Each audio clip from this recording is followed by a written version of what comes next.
So wasn't that both unexpected and exciting? Hello YouTubers, this is the noobifier. Today is Wednesday the 7th of February 2024, and today CIG updated the roadmap for 3.23, and that's set tentatively for Q2 2024. On ISC and SE Live, they basically went over most of these in great detail, but please let me break down the 3.23 release view for you now. And before we get into that, Jake did post that Gravlev Racing is being added to 3.22. It's an experimental mode in Arena Commander for Gravlev Racing on 5 new maps. So, 3.23 roadmap begins with a single entry for characters, and that's the new character customization, which is the expanded DNA blending and the ability to pull anchor points when choosing how your toon is going to look. Location lists a single entry for distribution centers, but these are new massive points of interest, both towering above and below the surface. Gameplay is the point, serving as an industrial and a commercial hub.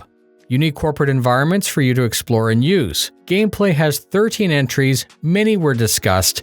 Visor, lens, HUD rework with a new optimized set of augmented reality overlays. There's a listing for personal and instance hangars, which is the groundwork of player-owned environments. These will let players manage cargo, inventory, and vehicles, and we're expecting these places to support party member collaboration and deeper multiplayer gameplay potential. Mobiglass is getting an updated way to deal with the loot through a new app. The FPS map system that was demoed at CitizenCon is here, and I'm personally very interested to see how all of this is put together because it looks totally streamlined and very effective. They list a new cargo hauling mission that will capitalize on the new freight platforms, and I'm expecting point A to point B for X numbers of dollars in a certain time frame, and no doubt there's some kind of potential to have some kind of bullshit happen to you between point A and point B. You know this type of mission. You've seen it in all kinds of games. There's a new dynamic event, Blockade Runner, that was teased earlier, improvements from the Pi team, which is the player interaction experience, and these are improvements with clear prompts and quick interactions. EVA Tier 2, reputation levels for hostility, the reworks for the star map. This is possibly one of the biggest quality of life improvements that we've been waiting for since all the way back in 2.0. There's a listing for Item Bank Unique Item Recovery, which is the system that's being added to allow player-owned items to be recovered when lost. Finally. So you don't have to go to the store and melt and rebuy your things to get stuff back, which doesn't even work anymore.